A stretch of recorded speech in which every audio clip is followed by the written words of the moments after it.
Good to see you, brother. Good to see you. So, you know what? Before I jump into this, I actually got a story I gotta tell you, man. So, you're not gonna remember this. I'm probably going back 20 years ago, New Jersey.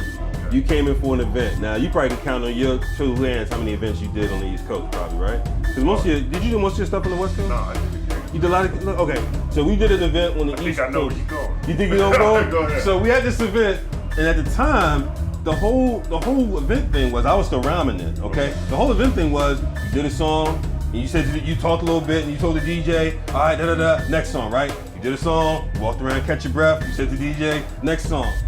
Soup comes up, you come up, and you give the DJ a mini disc. Right.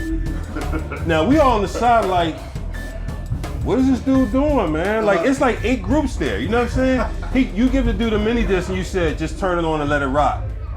And the sound man was like, what do you mean, dude? Where do you need me to stop it? And you were like, no, just turn it on and let it rock. Yo, we were all like, my man must be crazy. Okay. You get on, bro, you rock for like 40 minutes straight through, bro. Changed my life. Changed my life, man. I don't think I've had a chance to tell you that, bro. Nah. That comes from trial and error on that one, man. Yeah. Bless them. We'd be at shows and hit me track number 2, and they go to 9. No, it's number 2. That's right. The second, it's like, we ain't having none of that, man. So how'd you get started in all of this, man? Let's go back a second, man. You got several albums under your belt, including the album with QP. How'd you first get started? As an MC, period? Yeah, as an MC. Well, shoot, man. I had a group called the Chemistry Crew, which we were straight mainstream, and I got saved.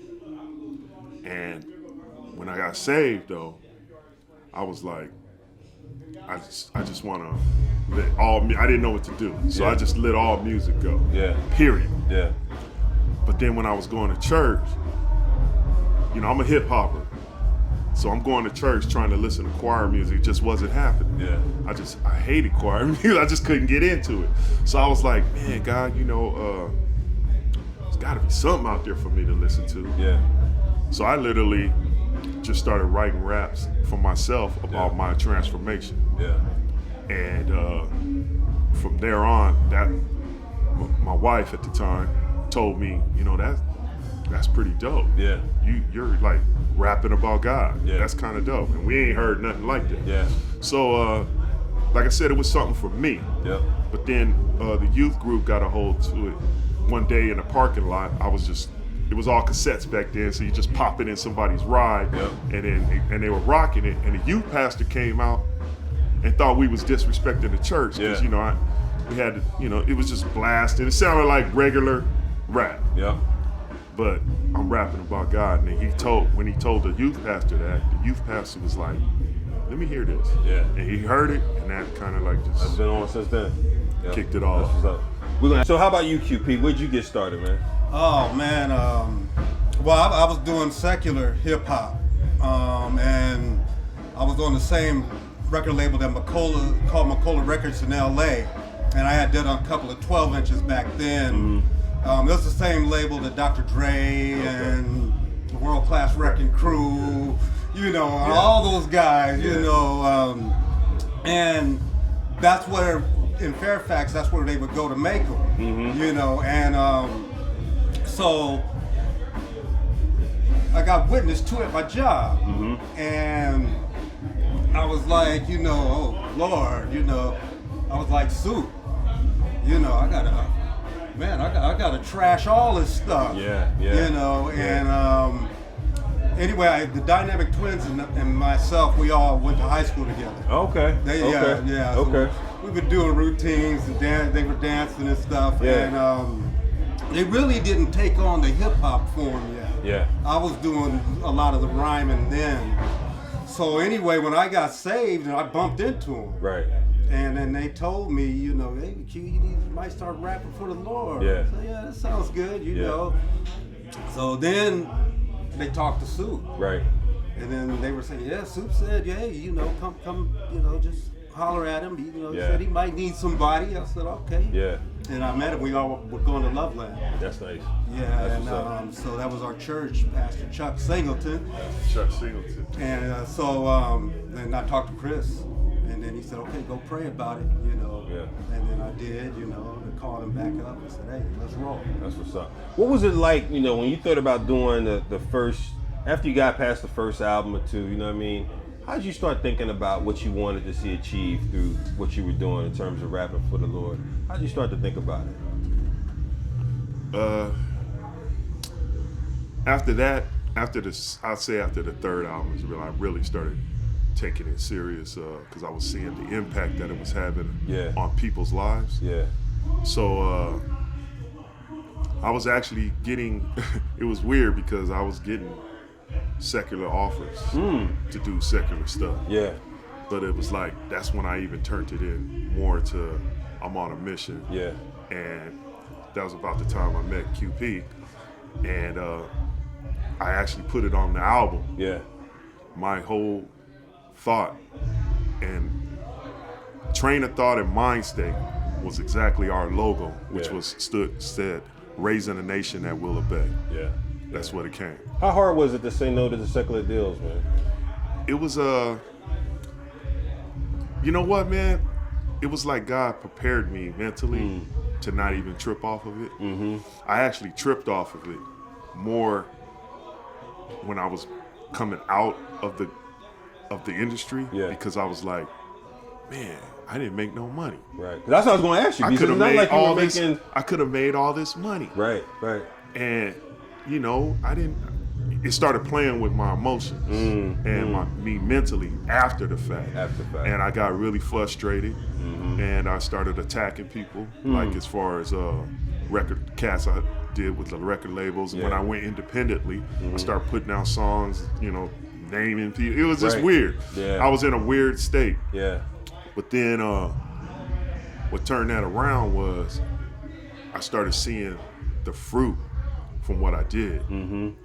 And it's actually to this, I mean, look where I am right now. Right. This is more than the money, man. Right. The fruit, the people that came in, the people, the industry it created, all that's all sacrifice that we made. And God, you know, okay, I didn't make the money. Yeah. But the love, the seeds that were planted, and the amount of impact that it's had on many people's lives is worth more than all that money. So. If you were, because when you talk about that season you were in of feeling some animosity towards people and whatnot, this was during your Christian hip hop days, right? Yes, feeling like maybe people mistreated me or whatever, right? On these Christian hip hop days and whatnot. Most definitely. I was really upset. I mean, we had talked about it earlier, like you had artists like, you know, if I could name drop, like DC Talk going platinum every minute, you know what I'm saying? And you go to the neighborhoods I'm in and they're like, what is that? That ain't no rap, you know what I'm saying? So it was just weird. It was just a weird state that I'm like, you know, I was giving my all as far as what I thought to the Lord, like, look, man, I ain't finna do all this. We just gonna bust for you. Yeah. And that's what we did. We came hard with it. We even got picked up by a secular label. They brought us to New York and treating us like we went platinum already. You know what I'm saying? And then when the album came out, they was like, you know, we really don't know what to do with this album. But we're gonna put it in the stores. Yeah. But we're not gonna really promote it. So we sitting in Tower Records and all these spots, every secular market, everywhere. But if you walk in the stores and you just see a record that says S.F.C, you ain't never heard it. Right. You ain't gonna buy it. Yeah. You know what I'm saying? And it wasn't. We were in a different time. There was no internet. You know what I'm saying? There was no social media. You know, a video where I shot my last video just making a statement literally on my phone. Yeah. That video that I shot would have cost something like $7,000 to $10,000 back in the day. Yeah. That's just to shoot. Right. Then we got to pay for editing. So I'm just saying, you know, that's times it's totally changed.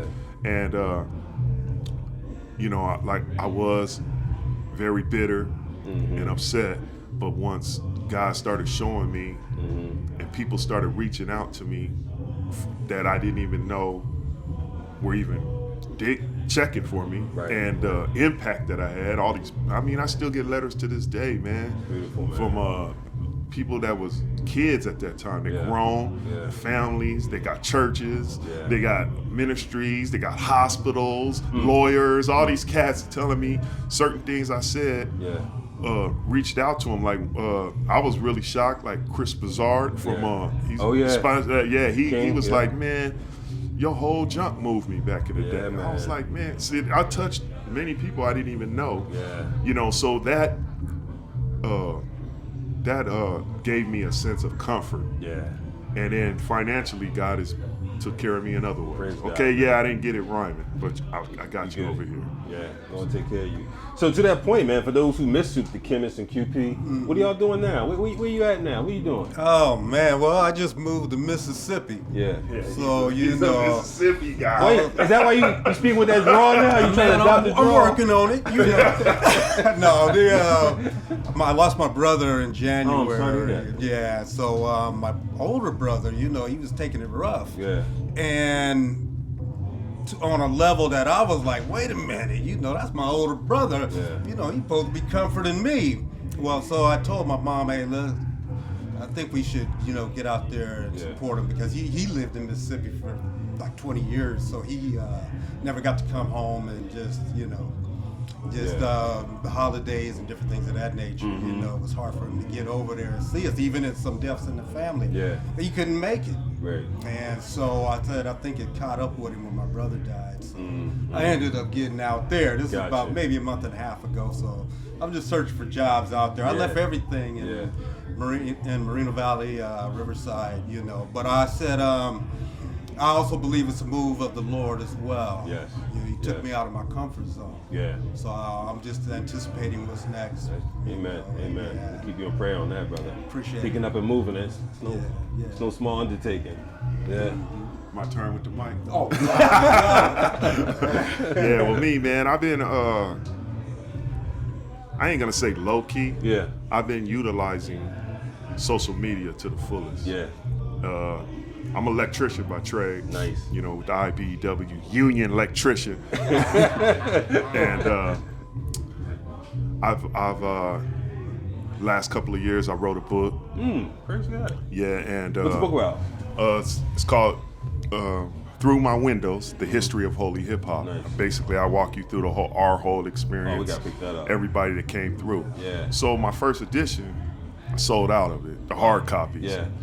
And I was ready to release and have books ready for all this. And then the pandemic hit, and it's a crazy thing. The printing company actually closed their doors.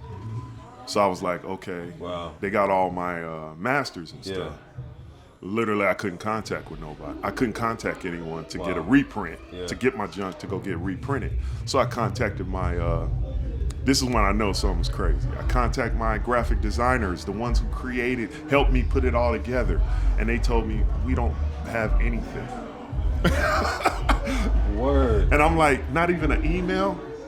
And it got so heated to the point where the cat just stopped hitting me back. So it was just weird. So now I'm like, okay, I got this book that sold out that people want.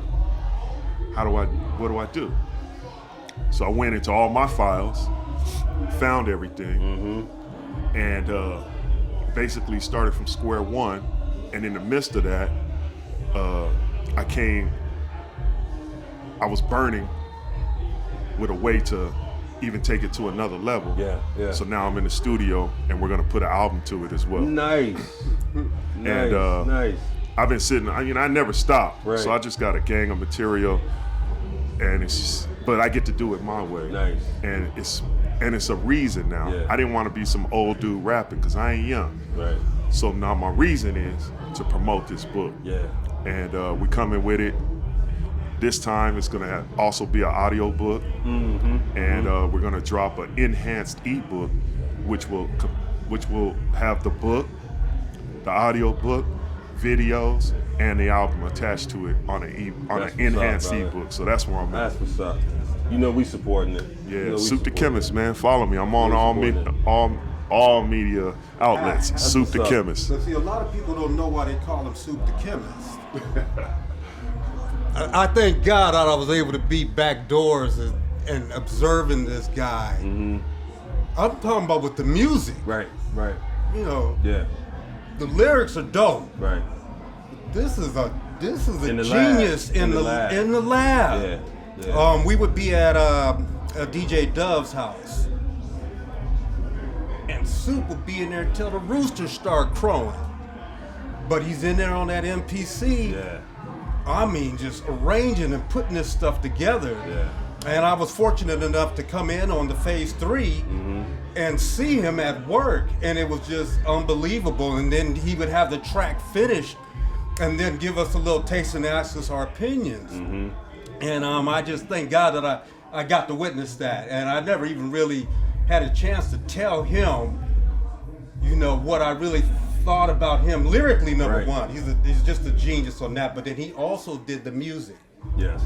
And I'm talking about all the music. Yeah. You know what I mean? So to put an album together, produce it, and then do the lyrics on top of it. Right. A lot of tracks. We did a lot of tracks on the phase 3. Yeah. And I just sit back and be mind blown, you know, behind it all, and grateful too to thank God for my brother. What y'all think when y'all first got the call about this movie, and that from Darius in terms of putting this movie together and being a part of it? What was the first thing that came to your mind? Well, if I may, I actually got the call from Mike Hill, rest in peace. Oh, yeah. Mike Hill was the cat that kind of kicked all this off. Yeah. And Darius was the camera dude. But you know, I don't know if you know Mike Hill from ETW, got cancer, passed away. I heard that, yeah. So I had kind of washed my hands from it. But then I got a contact from Fred Lynch from PID, and he said, "Yo, if you don't do this, man, we can't really tell the story. It's gonna be incomplete." Yeah.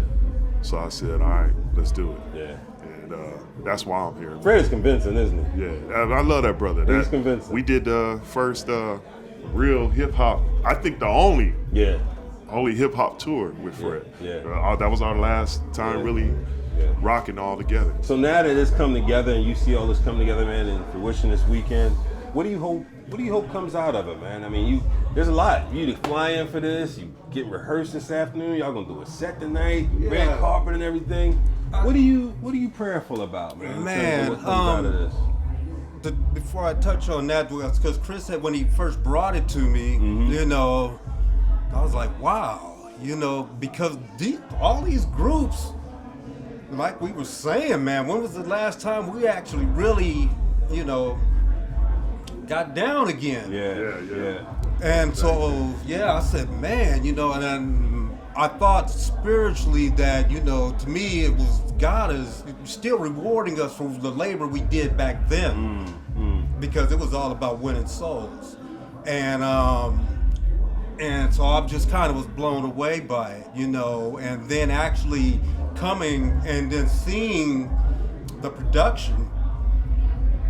It's just jaw dropping, and it's a blessing, you know, because it's almost like, you know, you go to a family reunion, you seeing people you ain't seen in years, you know, and that's what it feels like to me.